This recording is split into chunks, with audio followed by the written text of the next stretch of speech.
Olá, um ótimo dia a você. Começamos agora mais uma edição do Agricultura BR para todo o Brasil, pelo Canal do Boi, pela internet e também pela TV Imaculada Conceição.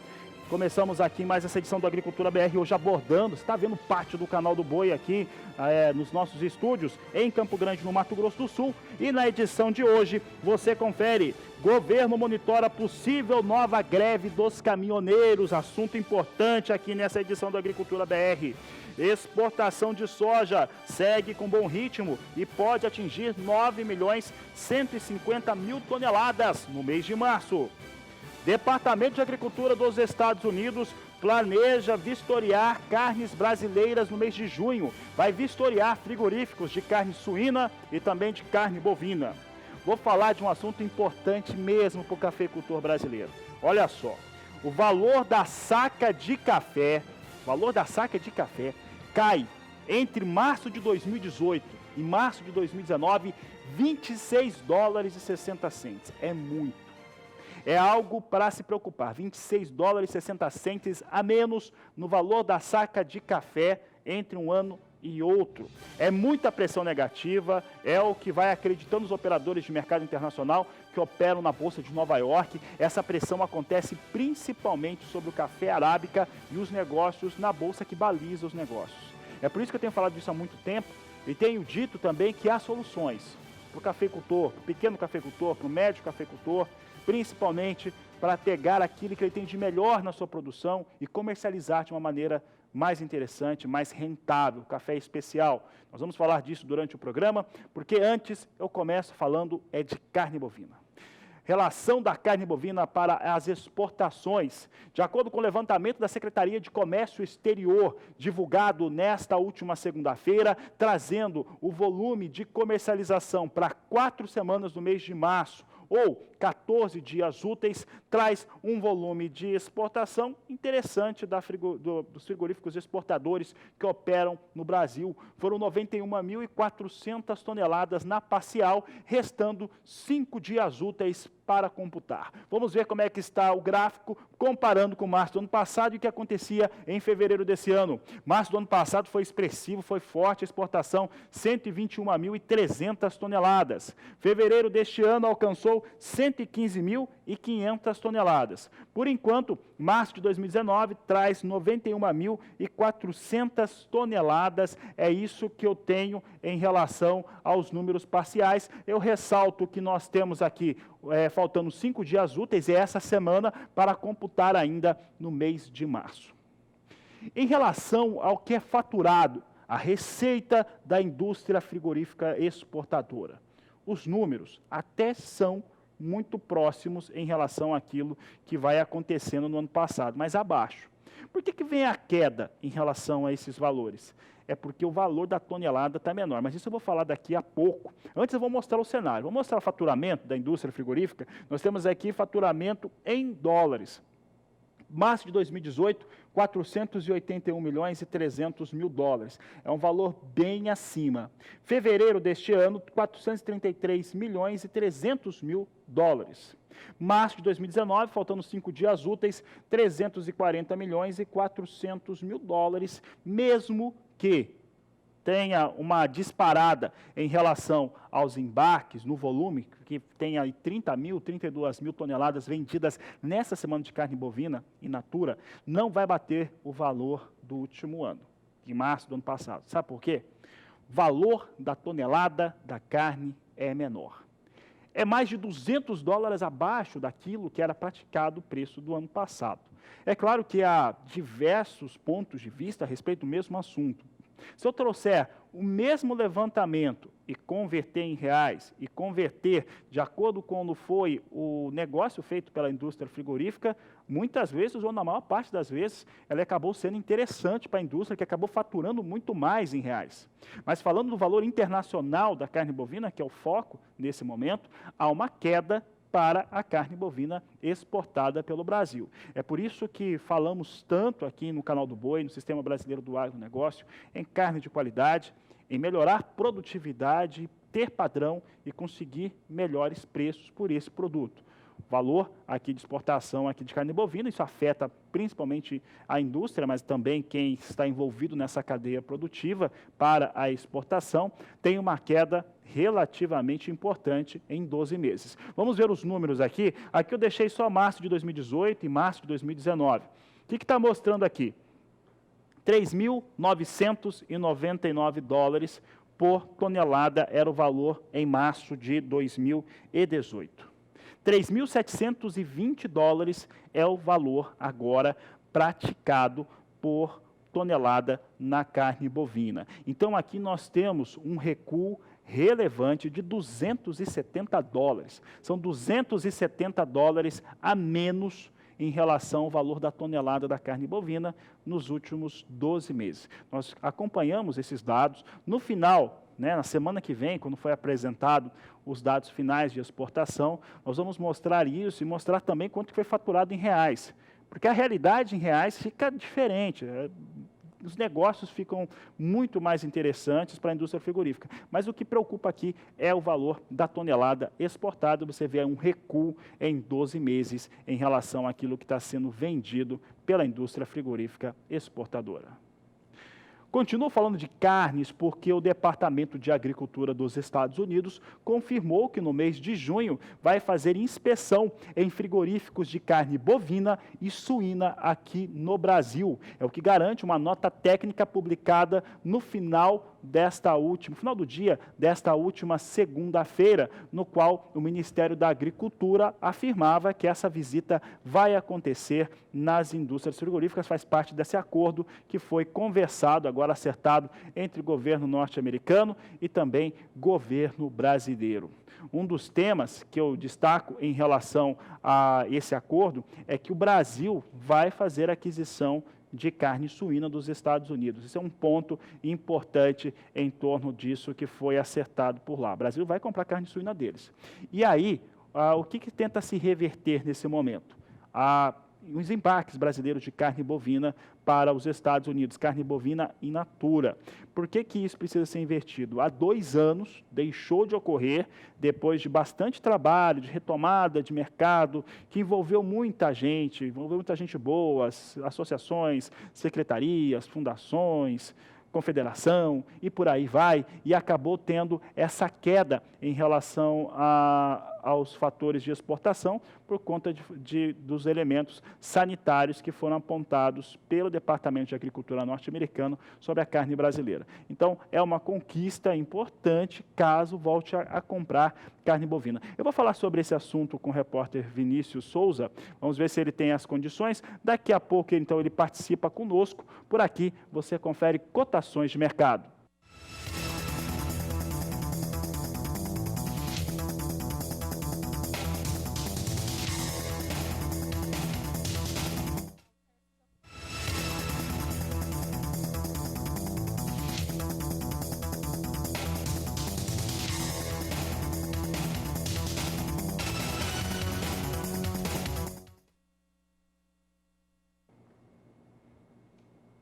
Agora sim eu tenho condições de conversar com Vinícius Souza.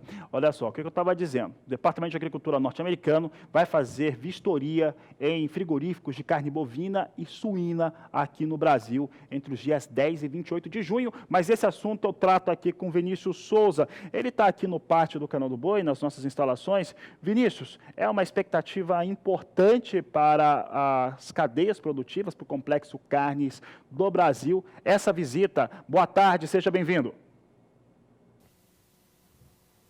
Boa tarde, Fabiano. Boa tarde para você que acompanha a nossa programação. É isso mesmo, viu? O Departamento de Agricultura dos Estados Unidos planeja realizar auditoria no sistema de inspeção das unidades de carnes suínas e bovinas aqui do Brasil entre os dias 10 e 28 de junho, de acordo com o Ministério da Agricultura. No comunicado, a ministra Tereza Cristina afirmou ser este um passo importante para que possamos voltar a exportar num futuro próximo a carne in natura para os Estados Unidos. A expedição norte-americana ao Brasil é parte de acerto do presidente Jair Bolsonaro com o presidente dos Estados Unidos, Donald Trump, em visita ao mandatário brasileiro a Washington na semana passada. Na reunião entre Bolsonaro e Trump, acordou-se que o Brasil permitiria as importações de cortes suínos norte-americanos mediante condições técnicas e, em troca, os Estados Unidos enviariam equipes para inspecionar os produtores de carne brasileira. Além disso, o Brasil quer voltar a exportar carne bovina in natura para os Estados Unidos após um embargo por problemas sanitários que já dura mais ou menos aí cerca de 2 anos. Fabiano, é com você aí no estúdio. Tá certo, Vinícius Souza, obrigado pela participação. Esse destaque é importante, vai acontecer em junho, há expectativas. Não em relação a volume, eu sempre friso isso, mas muito mais em torno daquilo de um mercado mais exigente, comprando carne bovina brasileira. Essa é a expectativa que se tem com essas visitas técnicas. A única promessa que tem, de fato, é a visita técnica nas indústrias, em plantas frigoríficas de carne suína e carne bovina do Brasil.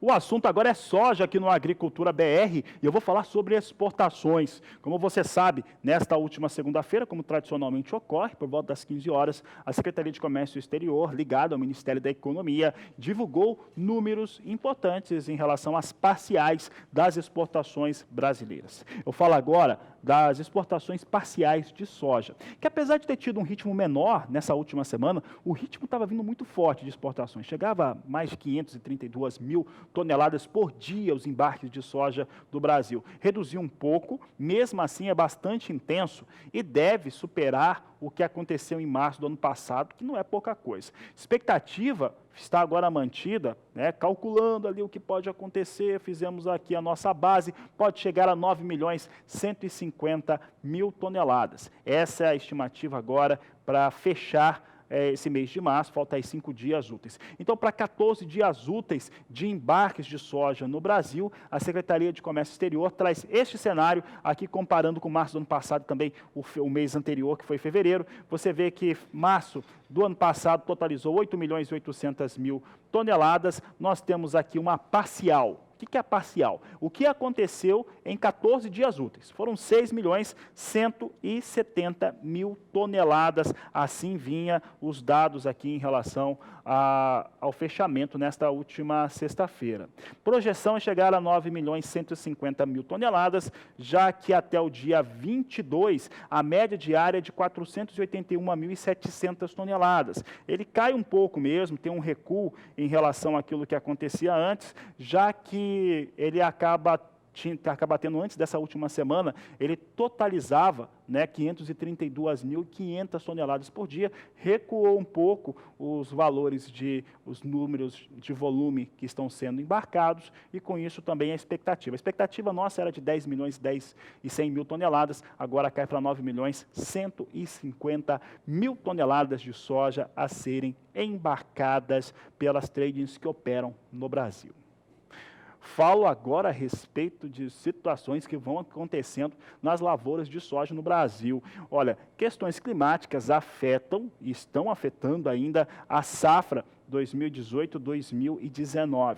Você já viu o que aconteceu no Mato Grosso do Sul e Paraná, teve calor demais, teve estresse hídrico, isso mexeu com produtividade. Rio Grande do Sul, que está com soja no chão, também passou por algumas situações mais complicadas. No chamado Mato Piba, fronteira agrícola do Maranhão, Tocantins, Piauí e Bahia, também tem lá os seus problemas. Eu vou destacar agora um vídeo que está circulando na internet, chegou aqui para a produção da Agricultura BR, no que acontece em Luiz Eduardo Magalhães, essa área que é uma das novas fronteiras agrícolas. Vamos ver lá, porque lá a chuva trouxe um alagamento. Desse final de semana tem ocorrido, em relação a Luiz Eduardo Magalhães, uma chuva um pouco mais forte. Vamos acompanhar as imagens, pode soltar as imagens, por favor, mostrando o que vai acontecendo em relação a Luiz Eduardo Magalhães, em relação às chuvas, Chuva mais intensa, você vê ali que na borda, principalmente ali mais perto da estrada, tem água demais, está chovendo muito, você vê ali que pega bastante soja embaixo d'água em Luiz Eduardo Magalhães, é uma situação. O Brasil, ele tem características muito distintas, né, bastante diferentes de uma região para outra. Nesse momento, a água desce na Bahia e, descendo na Bahia, tem esse alagamento aí em áreas de produção de soja em Luiz Eduardo Magalhães. Nós esperamos que isso não represente prejuízos mais intensos aí para este produtor ou para os produtores no geral aí do estado da Bahia, que nesse momento está tendo chuva demais em algumas partes. Tem parte da Bahia que não está chovendo e tem parte da Bahia aí, principalmente a área que produz soja, né, ali das duas fronteiras agrícolas, do Mato Piba e do Cealba, que aí chuva tem vindo com mais intensidade.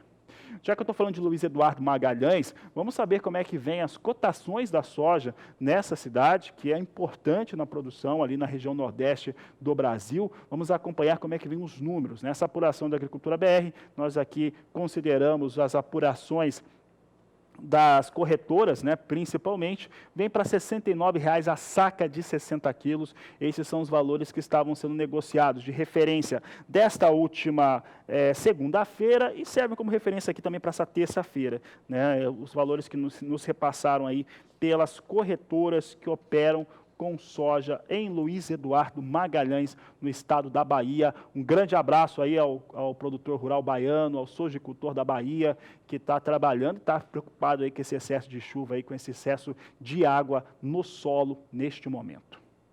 A Agricultura BR segue, agora vamos falar de soja, mas soja no mercado futuro. Você já sabe que eu vou falar de soja na Bolsa de Chicago. Os negócios em soja em Chicago continuam esperando por notícias. Essas notícias não vêm, chegam até a trazer, né, uma certa redundância, né? O mercado recua um pouco um dia, sobe um pouco no outro, mas sempre à espera de um novo posicionamento em relação ao que vai acontecendo ao comércio, ou pelo menos as tratativas de um acordo comercial entre China e Estados Unidos. Vamos saber como é que vem soja em Chicago? É o que você acompanha comigo. Esses valores que eu cito aqui são importantes para a formação de preço no Brasil. Olha só o que eu estava dizendo, um dia cai, no outro dia sobe mais um pouquinho e acaba ficando nesse distanciamento. Aqui maio, $9,02 o bushel, julho $9,15 mais 6 por bushel. Agosto tem a posição negociada a $9,22 por bushel, é o que nós trazemos aqui no Agricultura BR. Setembro, $9,26 mais 6 por bushel. Assim vem os negócios com soja na Bolsa de Chicago. A Agricultura BR acompanha para você, traz os destaques, esse termômetro importante para travamento de negócios. Falo agora de um outro fator, outra variável importante, que é o dólar comercial. Dólar no Brasil, além dos fatores externos, neste momento passa por uma influência interna muito forte, principalmente por conta da reforma da Previdência e algumas disputas políticas que vão acontecendo no Congresso brasileiro, principalmente entre os próprios membros do Congresso e do Congresso com o governo federal. E essa situação tem tudo a ver com a reforma da Previdência proposta pelo governo, um documento importante para o desenvolvimento do país e para que se tenha principalmente sobrevivência é a melhor palavra a ser dita, em relação às aposentadorias do próprio cidadão brasileiro e principalmente para atrair investimentos para o país. Vamos saber como é que vem o dólar. Hoje é terça-feira, o Brasília fica muito mais agitado, então isso influencia ainda mais os negócios com o dólar. Dólar, nesse momento, depois de uma queda um pouco mais expressiva nesta segunda-feira, neste momento sobe um pouco, sobe 0,36% o dólar, negócios com a moeda norte-americana a R$ 3,87, é o que eu destaco agora em relação à moeda norte-americana, mostrando aqui de novo o dólar vindo na movimentação de alta. Falei de soja em Chicago, falei de dólar, já te adianto que em relação aos prêmios pagos nos portos brasileiros, não há muita diferença para a soja, então vamos saber como é que vem soja agora nos negócios nos portos. Aqui eu trago a colaboração da Grãos Corretora conosco. Soja recua de leve, recua R$1 aqui, vem para R$ 78,00 a saca de 60 quilos, é o que nós destacamos em relação aos valores por ação da Grãos, trazendo Porto de Paranaguá e Porto de Santos a R$ 78,00 a saca de 60 quilos, é o que nós trazemos aqui no Agricultura BR. Daqui a pouco a Agricultura BR traz mais informações sobre o mercado da soja. Vamos falar também sobre questão do café, o valor da saca que cai na exportação, incomoda o produtor e como que o cafeicultor brasileiro pode sair dessa situação. Você acompanha ainda hoje aqui no Agricultura BR. Aproveita que nós vamos para o intervalo comercial, entre em contato conosco, nosso WhatsApp é o 99656-2266. Voltamos já. Agricultura BR de volta. Eu lembro que você está acompanhando as informações da agricultura, da pecuária brasileira em todo o país pelo canal do Boi, pela internet. Também você acompanha pela TV Imaculada Conceição, que está aí transmitindo o nosso sinal. Um grande abraço a todos que nos acompanham em todo o Brasil e países vizinhos também. Por aqui eu vou falar a respeito de um grande evento que vai acontecer no norte do estado do Mato Grosso. Eu estou falando do Show Safra BR 163. Show Safra BR 163, que está com os preparativos finais, é uma grande feira, vai ter participação de grandes nomes da agricultura, inclusive a ministra Tereza Cristina confirmou a participação por lá, e você vai saber como é que estão os preparativos finais agora na reportagem de Valdir Pacheco. É neste cenário protagonista do agronegócio mato-grossense nacional que é realizado o Show Safra BR 163, que deve contar este ano com 250 expositores, 50 marcas a mais que a edição de 2018, onde o evento registrou uma movimentação comercial de cerca de 1 bilhão e 200 milhões de reais no ano passado e recebeu em torno de 45 mil visitantes. Números que colocam entre as 3 feiras mais importantes do agronegócio brasileiro. A região Médio-Norte responde por 40% da produção total de grãos no estado. Com mais de 2 milhões de hectares plantados, consome 9% de todo o maquinário agrícola do país. Na semana que antecede a feira, as empresas estão a todo vapor para deixar a maior vitrine tecnológica do estado pronta. O evento é realizado pela Fundação Rio Verde, que traz uma agenda repleta de informações aos produtores. Nós temos uma preocupação com o conhecimento, né? Essa é uma bandeira forte do Show Safra e o produtor sempre tem uma dificuldade de assimilar, porque são muitas informações. Em eventos como esse a gente tem muitos pesquisadores, muitas empresas, todas elas querendo vender esse produto, vender essa tecnologia. E baseado nisso, a organização decidiu a trabalhar o evento com temáticas, então onde serão abordados temas específicos sobre cultura. Então, para cada dia do evento será trabalhada uma cultura. Um dia será sobre soja, outro dia será sobre algodão, outro dia será sobre milho. Então, para cada dia, o produtor vai ter um evento diferente, o Show Safra vai ser diferente todos os dias e ele vai ter condição de assimilar aquela técnica, aquele manejo em cima da sua realidade. Então, se ele está fazendo da maneira correta, se ele está utilizando a tecnologia correta, se ele está utilizando a ferramenta correta. Então, todos esses são os objetivos e são as macro que o Show Safra tem para atender, que é levar a informação e levar a tecnologia. Através da Embrapa, Empaer e Secretaria Municipal da Agricultura, a feira irá mostrar muita tecnologia aos agricultores familiares. Essas instituições que estarão tratando no Show Safra esses assuntos tão importantes e tão pertinentes para a economia aqui da nossa região. Que se tu pensar e fazer uma análise do que é consumido de hortaliça, verdura, frutas no mercado, é um volume muito grande. E isso, em alguns momentos, devem ser importados de fora, porque a nossa região não produz. Então, nada mais justo que nós termos um evento que trate disso, desmistifique isso e consiga transferir a informação e conhecimento de a melhor forma de produzir, o jeito mais correto de produzir e uma forma também de ganhar dinheiro e ser econômico. Nesta edição de 2019, será lançado o Centro Tecnológico da Fundação, onde será um projeto de um parque de tecnologia com um estudo de fomento de novas tecnologias e novas cadeias produtivas. Então nós somos hoje, o Mato Grosso é um estado importador de tecnologia, né? Nós temos muitas defensivos agrícolas, agroquímicos, nutrientes que vêm de fora. E nós temos hoje condições, nós temos hoje fábricas sendo instaladas nas nossas regiões aí, né? Nós temos em Sinop uma grande usina de etanol, nós temos em Lucas uma usina já em funcionamento de etanol e também gerando outros aspectos químicos da matéria-prima. Então a gente chama que é uma virada de chave, nós saímos de produtor de matéria-prima para sair uma matéria mais elaborada e mais aplicável aqui na nossa região. De Lucas do Rio Verde, Mato Grosso, Valdir Pacheco. tudo pronto, tudo andando por lá. Você vai acompanhar as informações dessa grande feira ao vivo aqui pelo canal do Boi e, claro, principalmente dentro das edições do Agricultura BR. Olha, eu vou falar um pouco a respeito de mercado de milho agora.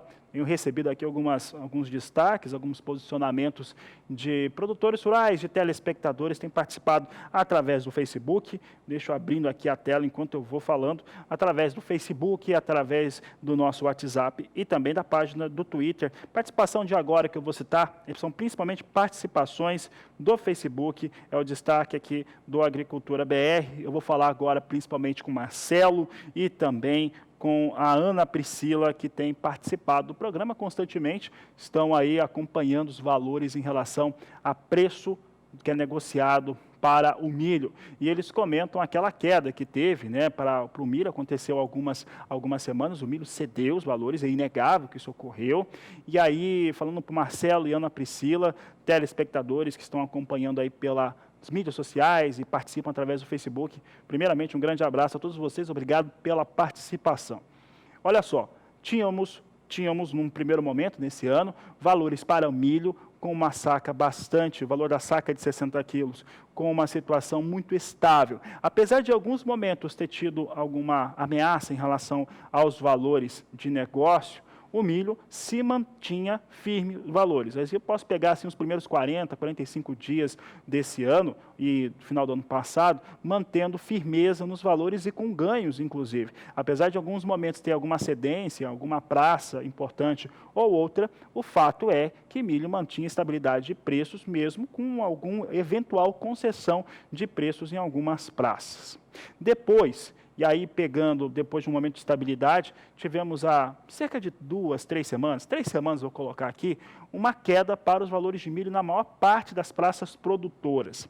Isso aconteceu principalmente depois da divulgação dos números, isso eu estava inclusive em Nome Toque, falava com alguns produtores rurais, e lá durante a feira de Nome Toque, no Rio Grande do Sul, falava com alguns produtores rurais a respeito dessa queda para os valores do milho, acontecia principalmente por conta da estimativa maior de produção no Brasil e também por uma visão de que o Brasil tem milho suficiente. E aí teve uma pressão negativa sobre os valores, preços caíram. Claro que tem outras situações que causaram a queda, mas principalmente uma visão de que há mais milho disponível para a safra 2018-2019. Mais do que no ano passado, com certeza, evidentemente, há.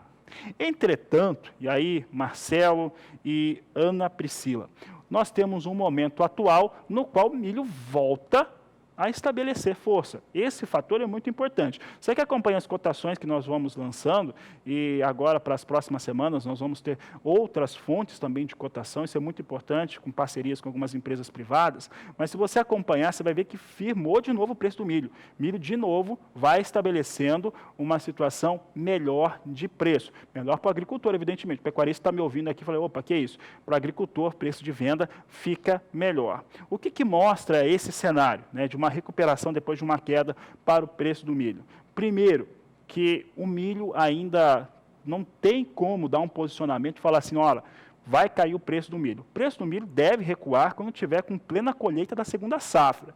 E eu acredito que não recolha tanto, ou recue tanto assim.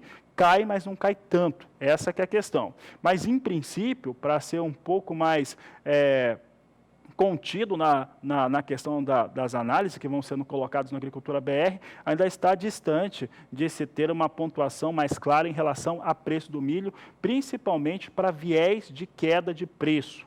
Isso ainda está longe de alguém conseguir afirmar isso com certeza. Tanto é que o milho novamente restabeleceu, firmou preço na maior parte das praças brasileiras. Então, qual que é a questão aqui?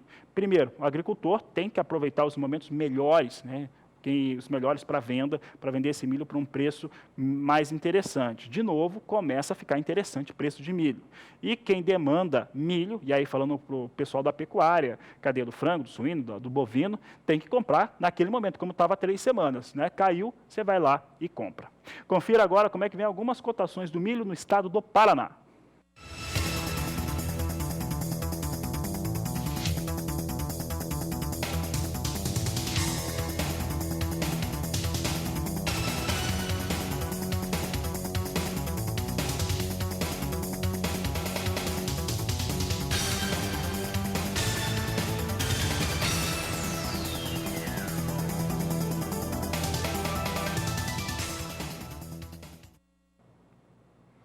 Eu ainda falo de produção de grãos aqui, agora mais focado nos fatores climáticos, mas falo de pecuária também. Porque houve um fator que afetou as produções brasileiras e pode afetar ainda. Há pouco eu mostrava Luiz Eduardo Magalhães, a área de produção de soja lá na Bahia, embaixo d'água. Então, questão do clima, ele é um fator determinante. O produtor rural sabe disso, indústria a céu aberto, então sabe disso muito bem.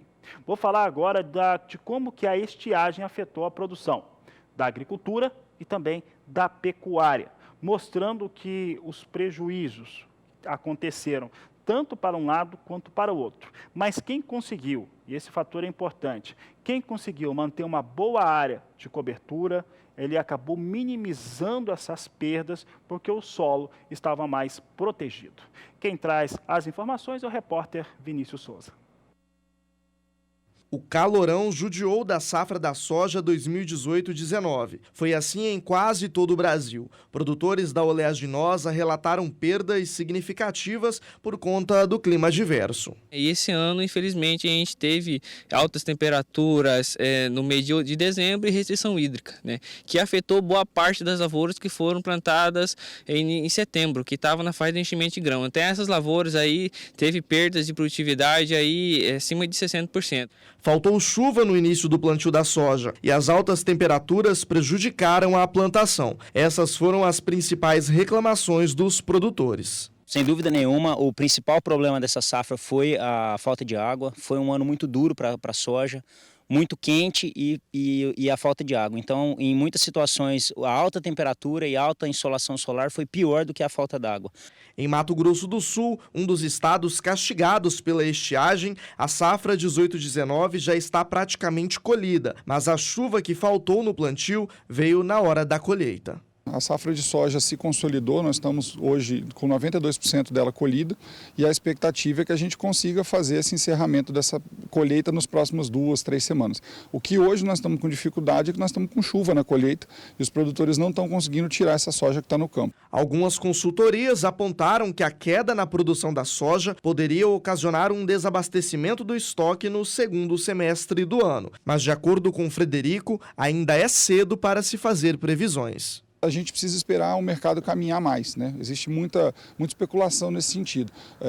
Como eu te falei, o que a gente sempre se baseia, e o produtor de soja e milho faz isso com seus insumos, e como eu disse, aqueles que se utilizam dos nossos produtos, é importante a gente fazendo as compras e vendas antecipadas da produção para a gente conseguir garantir a estabilidade do sistema produtivo. Os danos da estiagem também foram sentidos na pecuária. Teve produtor rural antecipando a entrada do seu gado no confinamento. Essa falta de chuva, a gente vê na soja uma quebra de produção. A mesma coisa acontece dentro do capim, teve quebra de produção. Então isso faz com que a gente tenha que tomar uma decisão rápida de tirar animal, de baixar a pressão que a gente coloca sobre o pasto das fazendas, de preferência tirando os animais mais pesados, trazer esses animais para um confinamento. Tá? A gente dá um giro ainda no primeiro semestre, mata esse animal, recebe o dinheiro, tem condição de repor isso comprando bezerro para recriar na fazenda ou comprando garrote para dar mais um giro no segundo semestre ainda do confinamento e, por fim, comprando bezerro para fazer a recria a partir de outubro nas fazendas. Manter o gado no pasto em um período onde o clima não é favorável para a produção de massa é arriscado, tanto para o animal, que pode perder peso, quanto para o solo, que pode ser degradado.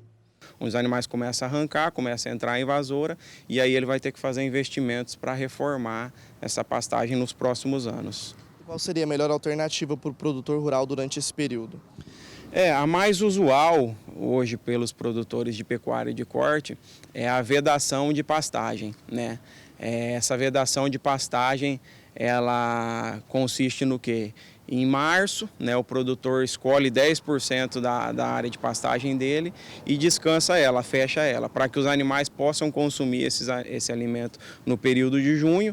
Em maio, ele fecha mais 20% da área dele e os animais consomem essa pastagem no período de julho, agosto e, se possível, até setembro, para esperar o próximo ciclo de chuva. Para evitar perdas significativas na pastagem e ser pego de surpresa pela seca outra vez, o pecuarista precisa de planejamento. Utilizar a suplementação, realizar vedação de pastagem, talvez diminuir, para quem não se programou nos anos anteriores, né, para essa seca que vamos passar agora, talvez vender um pouco de animais, diminuir, adiantar os animais que já estão mais pesados, mais gordos para realizar o abate, tirar as vacas de descarte que sabe que não produziu aquele ano. De Campo Grande, Vinícius Souza.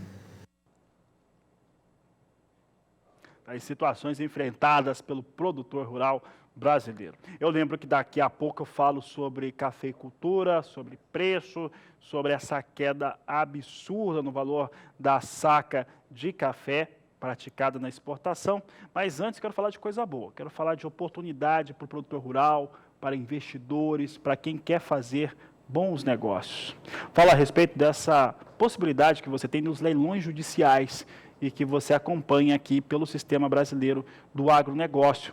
Você tem a oportunidade, por exemplo, numa propriedade vocacionada para produção e processamento de cana-de-açúcar no Nordeste do país, no estado de Alagoas, próximo à capital Maceió, 90 quilômetros de Maceió, e que você vai conhecer agora um pouco mais dela na reportagem de Valdir Pacheco.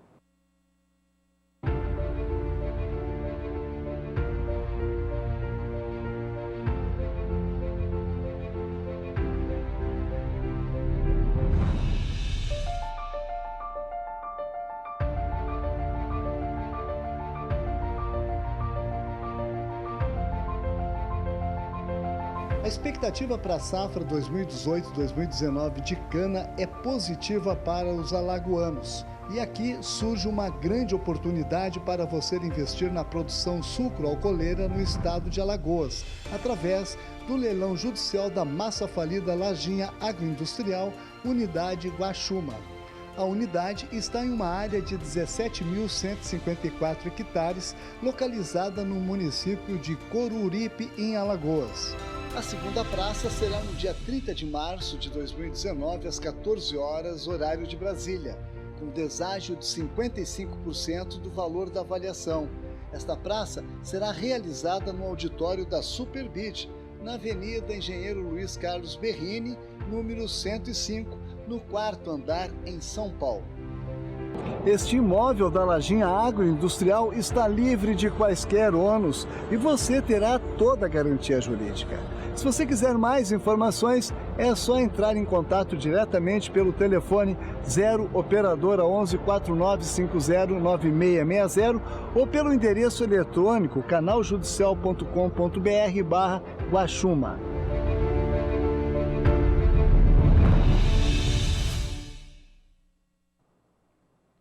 E daqui a pouco no Agricultura BR eu vou seguir falando sobre o setor sucroenergético do país, trazendo como é que foi a primeira quinzena do mês de março na moagem de cana-de-açúcar no Centro-Sul brasileiro. Vou falar também de café, vou falar a respeito dessa situação que eu tenho apontado há muito tempo em relação à queda no valor da saca de café e principalmente soluções. O que pode ser feito para o cafeicultor brasileiro ter um rendimento melhor. Já vou adiantar também que o deputado Evair de Mello participa de um grande encontro, uma grande sessão internacional sobre produção de café e ele mandou aqui um recado para nós e daqui a pouco você confere na Agricultura BR, que vai para o intervalo e volta já. Falo agora a respeito do setor sucro-alcooleiro, sucroenergético do país, no Centro-Sul, que é a maior área de produção brasileira, e falo sobre a primeira quinzena do mês de março. A União da Indústria da Cana-de-Açúcar, divulgou na manhã desta terça-feira os dados parciais mostrando que primeira quinzena de março, nessa campanha, traz uma moagem muito menor, ficando aí na casa de 1.590.000 toneladas, mais de 55% abaixo daquilo que acontecia no mesmo período do ano passado. É o que nós vamos conferir agora, pode trazer o gráfico aqui no Agricultura BR, você confere comigo as informações. Você tem aqui a campanha 17-18, veja só, até 16 de março, tá? Primeira quinzena. Você vê aqui uma moagem de 3.420.000 toneladas, Mostrando aqui o mesmo período, você tem aqui as unidades produtoras e processadoras com uma moagem de 1.590.000 toneladas.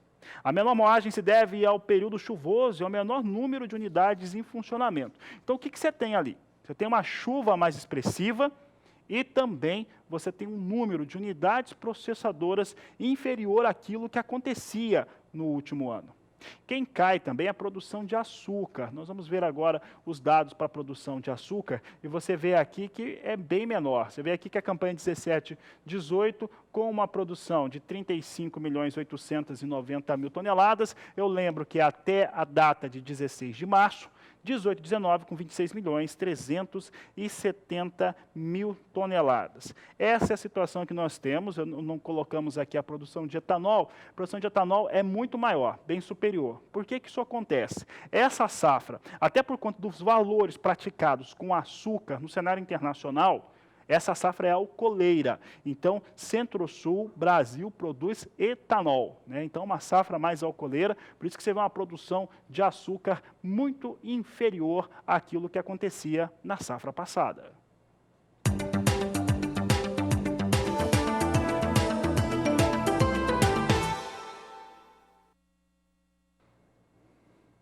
Olha, tem uma reunião extremamente importante que discute o futuro do café, é o chamado Conselho Internacional do Café, que chegou à sua reunião de número 123 e tem a participação, claro, evidente, de brasileiros. Entre eles, quem está participando é o deputado federal Evair de Mello, ele que mandou um pouco, gravou um vídeo para nós e falou um pouco a respeito da importância dessa reunião e como que está se discutindo essa situação para o Brasil. Eu lembro que há algumas questões importantes que estão sendo tratadas, como o consumo de café, qualidade de café, mudança no paladar. Mais pessoas em países que não tinham tradição de consumo começaram a consumir e como que cafeicultor também pode ganhar um pouco mais a respeito, ganhar um pouco mais rentabilidade em respeito ao café. Essa reunião acontece no Quênia, que é um grande também produtor, tradicional produtor de café. Acompanhe. Bem, meus amigos do canal do Boi de todo o Brasil, sou o deputado federal Evair de Mello do estado do Espírito Santo e hoje estou aqui em Nairobi, no Quênia, numa conferência da Organização Internacional do Café. Aqui, produtores, cooperativas, exportadores, torrefadores, grandes traders mundiais, estamos aqui debatendo como remunerar melhor a nossa cafeicultura. Um drama que assola não só o nosso Brasil, mas todos os países produtores. A baixa remuneração é um fator preocupante, pois no futuro pode faltar matéria-prima. Precisamos de café de qualidade, mas com preços remuneratórios aos nossos cafeicultores. Durante essa semana, aqui em Nairobi, no Quênia, na conferência da OIC, estaremos tratando esse tema e esperamos, a partir daqui, construir respostas para levar aos cafeicultores brasileiros. Será uma semana intensa de muito trabalho. Evair de Mello, de Nairobi, no Quênia, na reunião anual da Organização Internacional do Café. Evair de Mello, deputado, daqui a pouco nós vamos trazer uma outra gravação que ele mandou aqui para nós, aqui no canal do Boi, no qual ele faz uma degustação, faz uma situação que é muito interessante em termos de consumo. Tá? Essas reuniões são importantes porque direciona, né, os interessados, que são os países produtores, para o mesmo caminho. Por que esse caminho que o deputado acabou de citar, ele é importante? Olha, há meses, eu posso falar até que mais de um ano eu tenho dito aqui, trazido entrevistados, pessoas que são importantes para a cafeicultura brasileira, porque a situação ela era grave há 1 ano e meio, ela era grave há 1 ano e talvez esteja pior agora. Eu estou falando dos preços internacionais do café. A demanda sobre o café ela continua alta em elevação, inclusive com expectativas de ficar maior ainda. A questão é o preço. Aquilo que é pago ao produtor, ao cafeicultor, que, olha, é decepcionante. Eu vou falar dos números da Secretaria de Comércio Exterior, antes de falar do preço da saca. Mas olha só, de acordo com os números, em 14 dias úteis deste mês de março, faltando 5 ou uma semana para concluir o mês, os embarques brasileiros de café totalizaram 2.490.000 sacas. Sabe o que significa? 250.000 sacas acima do mês de março inteiro do ano de 2018. Já ficou para trás. Vou mostrar esses números primeiro. Esse é o número volume, né? De acordo com a Secretaria de Comércio Exterior do Ministério da Economia, nós temos esses números aqui. Março de 2018 totalizou 2.260.000 sacas. Fevereiro deste ano, mês anterior, 3.100.000 sacas. Março de 2019 já tem 2.490.000 sacas. É isso que eu estou apresentando aqui para você, telespectador do Agricultura BR, que nos acompanha em todo o Brasil. Mas a questão não fica por aí. Olha só, vou trazer um outro dado importante. Em relação àquilo que é faturado, a receita das tradings que trabalham com a exportação de café, os números são mais altos. Mas por que ele está mais alto? Não é por conta do valor da saca, não. É por conta da expressão, o volume exportado.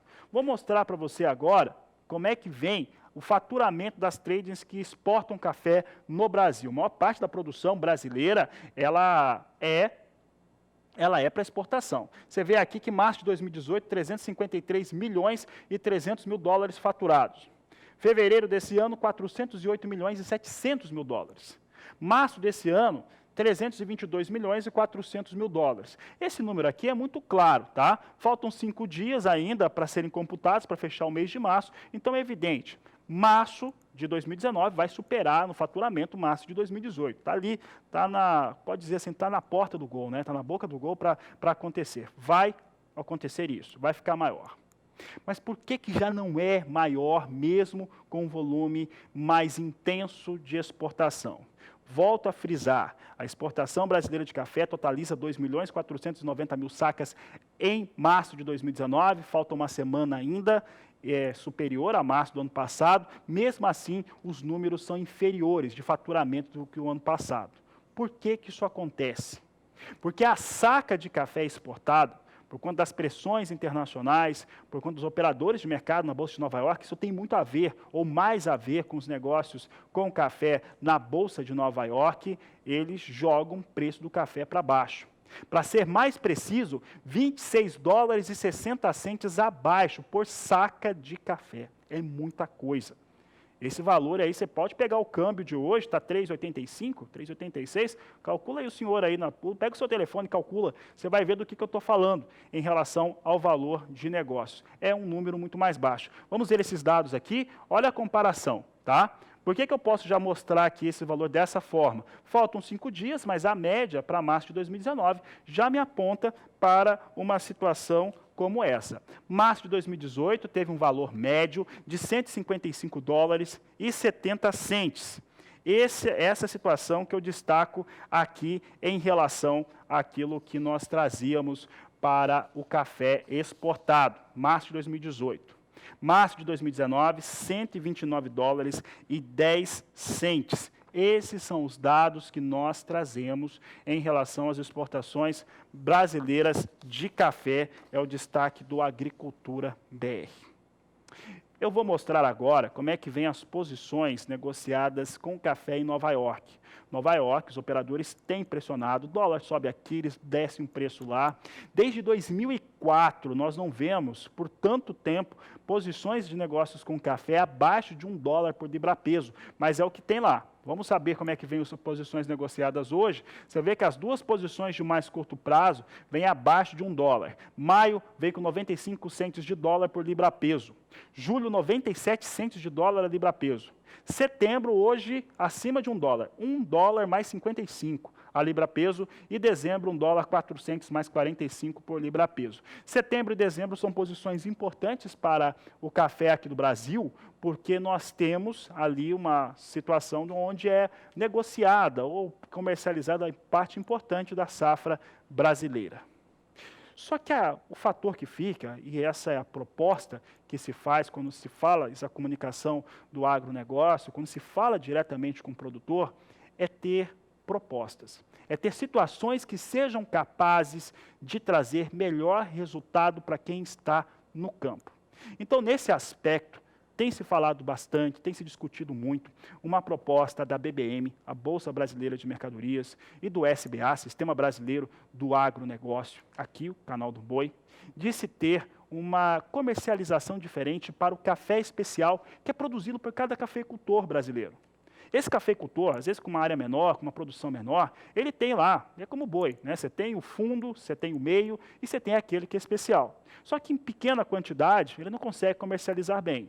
Agora, quando você envolve muitos produtores, você consegue resultados melhores. É o que você tem acompanhado aqui na sua produção, é uma proposta, aqui na nossa programação, é uma proposta interessante de negócios para o cafeicultor. Sobre este assunto e outros, mas você vai ver agora um trecho de uma entrevista que o meu colega Walter Pulga Jr. fez com Guilherme Moriá, do Rabobank. Confira. Nós temos aqui, na Bolsa Brasileira de Mercadorias, um projeto, uma ideia. O Guilherme já acompanha desde o nascedouro dessa ideia, no ano passado, de leilões de cafés especiais, facilitando o acesso do cafeicultor ao mercado. E você vive o dia a dia do mercado, você ouve cafeicultores, ouve quem trabalha com café na indústria do café. Uma alternativa, é uma boa alternativa leilões de café? Bom, Walter, eu acho que qualquer alternativa indo em direção à melhor remuneração do cafeicultor e provocar o cafeicultor a fazer uma melhoria na produção é sempre bem-vinda. Então, o leilão de café ele entra exatamente nesse caminho, onde o produtor ele tem a possibilidade de receber um preço melhor e vai forçar muitos cafeicultores quererem fazer esse produto de melhor qualidade. Essa proposta ela é muito importante hoje, há muito tempo. Inclusive, nós trazemos aqui semanalmente ou quinzenalmente entrevistas com o Eduardo Carvalhais. Ele é responsável pelo escritório mais tradicional de negócios de café aqui no Brasil. São quase 100 anos de história em relação ao café. E ele há muito tempo fala isso. Precisa ter uma alternativa à Bolsa de Nova York no Brasil para se ter comercialização de café, para que seja uma relação mais justa com o produtor. Há muito tempo ele tem falado, desde quando a Agricultura BR está no ar, desde 2014 ele tem falado isso para nós, e essa situação aí dos leilões de café, essa proposta, essa união de cafeicultores e essas instituições que estão participando, BBM, SBA, pode ser uma solução de parte dessa questão que nós temos colocado aqui em relação aos preços do café. Produtor rural, o cafeicultor precisa ter uma saída. Eu sigo falando de café, eu falava há pouco, na abertura desse bloco do programa, que o deputado federal Evair de Mello está no Quênia, ele participa de uma reunião muito importante, um conselho que é muito tradicional, são 123 reuniões que já tiveram desse conselho, e ele aproveitou a sua estadia lá para falar a respeito de parcerias entre Brasil e Quênia e também degustar o café daquele país. Veja. Bem, meus amigos do canal do Boi de todo o Brasil, sou o deputado federal Evair de Mello e ao lado dos meus amigos da CNA, nós estamos aqui em Nairobi, capital do Quênia, conhecendo a história da sua cafeicultura e desse povo que com apenas 700 mil sacas de café tem feito um investimento considerável em qualidade. A colheita dos grãos aqui nas pequenas propriedades, café sempre colheita do café cerejo, café vermelho. Isso faz com que tenha o processamento do cereja descascado. Aqui, a etapa seguinte é a fermentação. São os cafés lavados, que fazem com que tenham essa uniformidade e essa cor desse verde intenso. Isso feito com capricho, uma torra perfeita e um pó muito homogêneo. Agora, quero fazer uma degustação para verificar a qualidade então do café que é produzido e comparar naturalmente com os cafés brasileiros.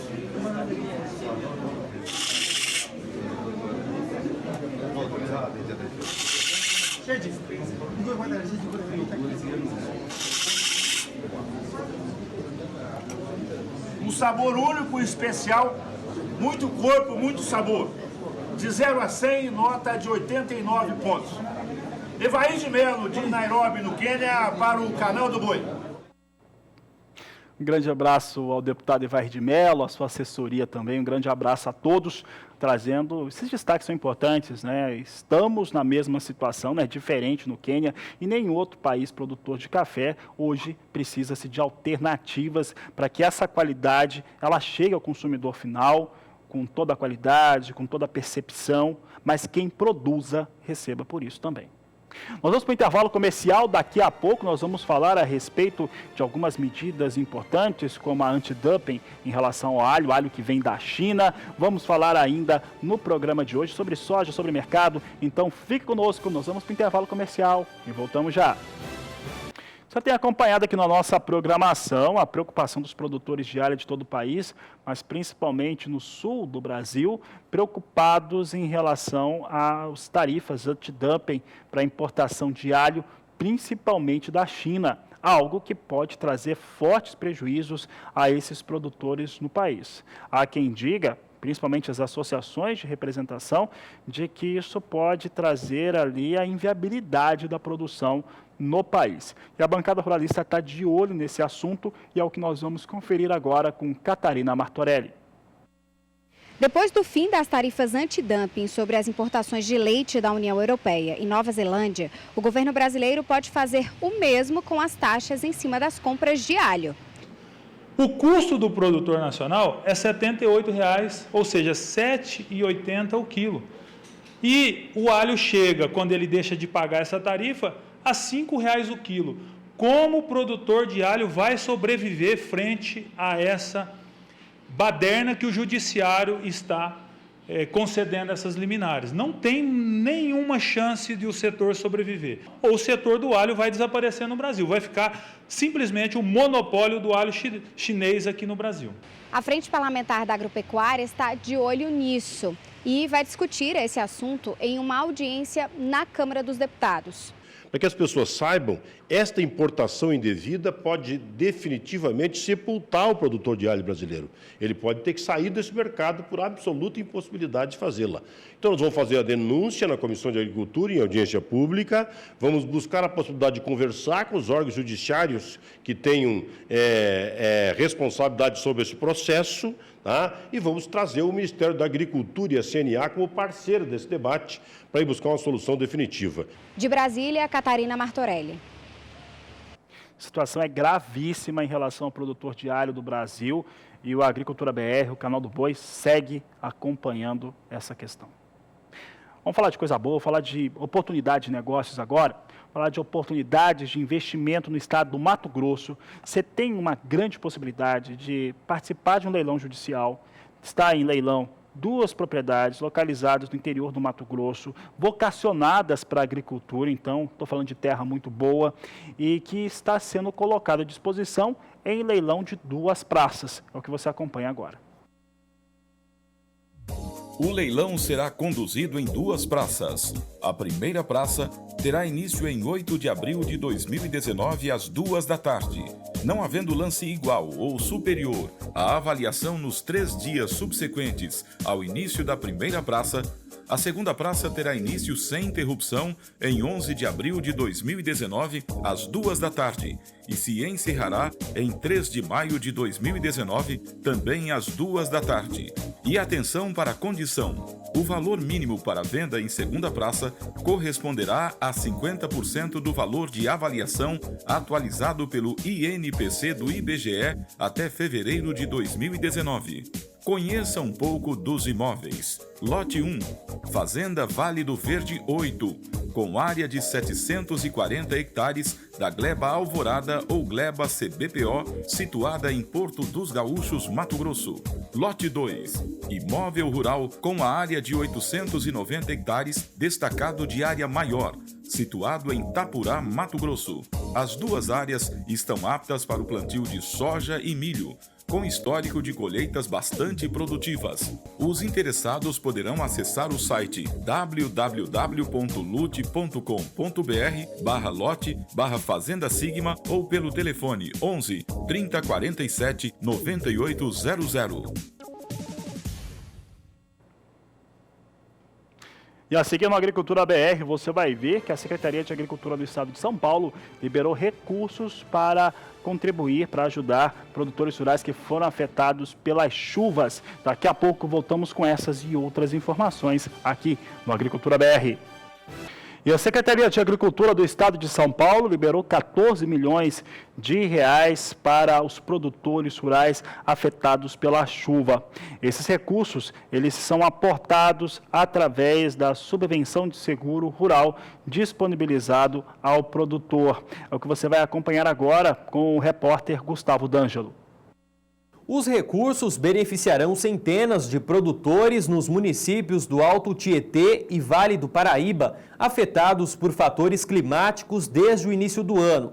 Hortaliças, frutíferas e arroz serão o foco de uma linha de crédito no valor de R$ 4 milhões. De acordo com o Instituto de Economia Agrícola, a região do Alto Tietê é a mais afetada, com a estimativa de perdas de até 100% da produção.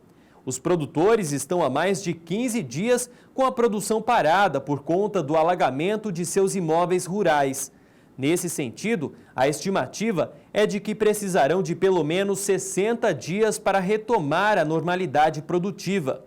Na região de Mogi das Cruzes, polo nacional da agropecuária na produção de hortifruti granjeiros, as perdas variaram de 50% a 90%.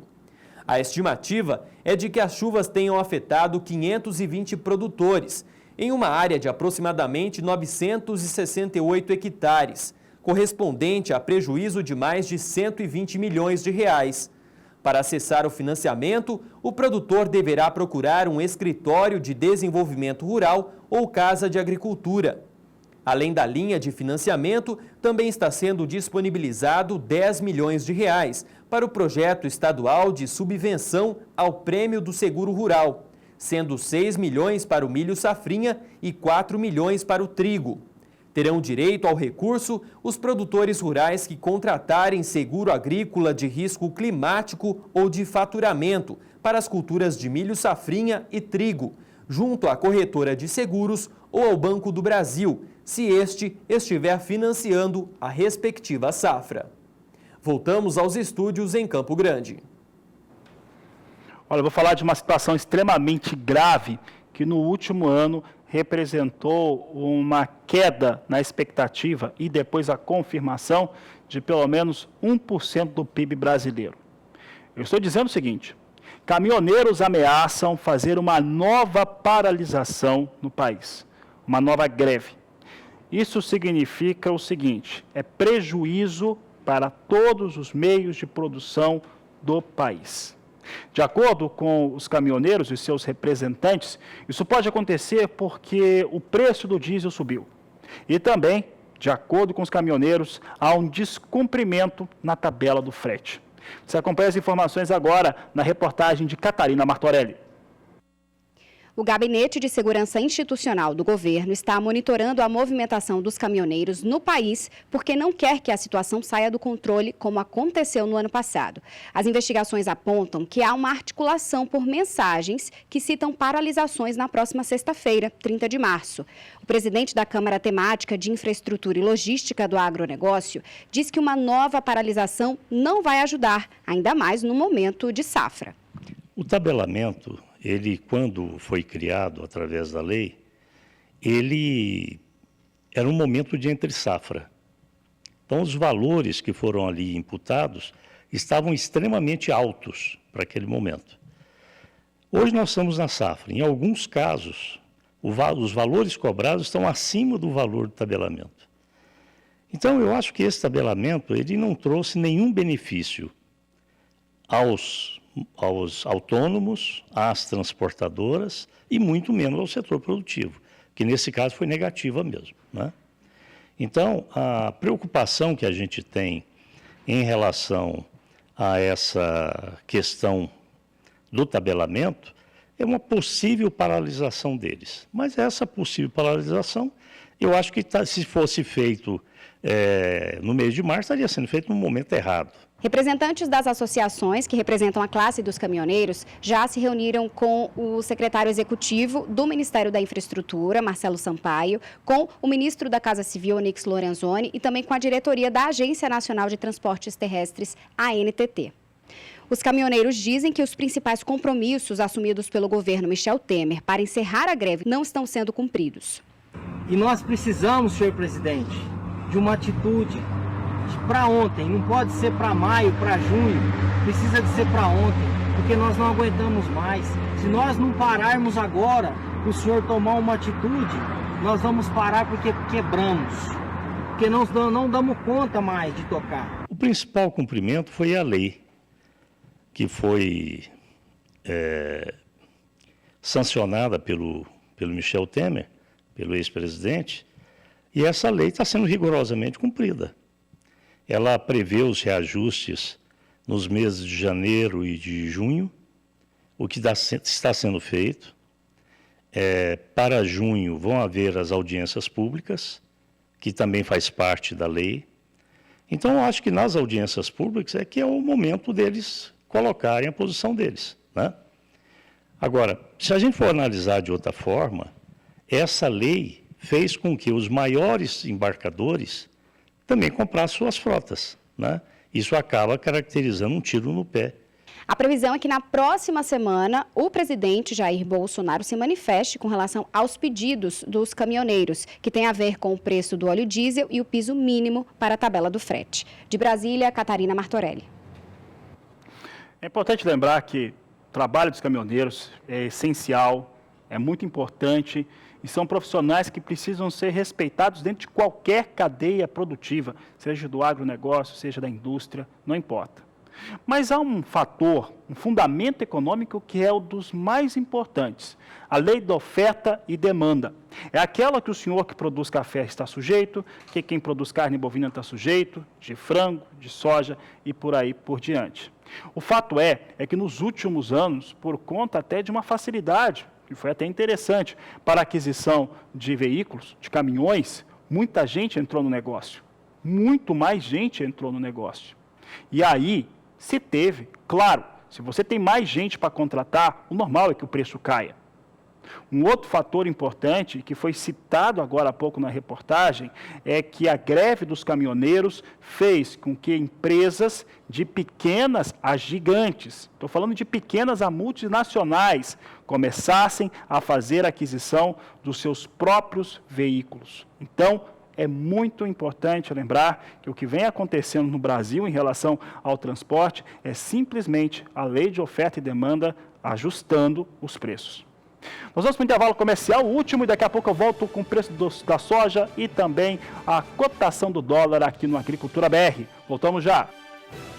Momentos finais, soja vem com recuo em Chicago, vai perdendo cerca de 4 centes as posições de mais curto prazo. Às 17h20 eu volto e trago o fechamento de soja em Chicago, aqui na programação do Canal do Boi. Vamos saber como é que está o dólar agora? Dólar comercial opera com alta acima de 0,5%, 0,56% de alta, a R$ 3,87. São com essas informações que eu encerro essa edição. Volto logo mais às 17h20. A todos uma ótima tarde e até mais.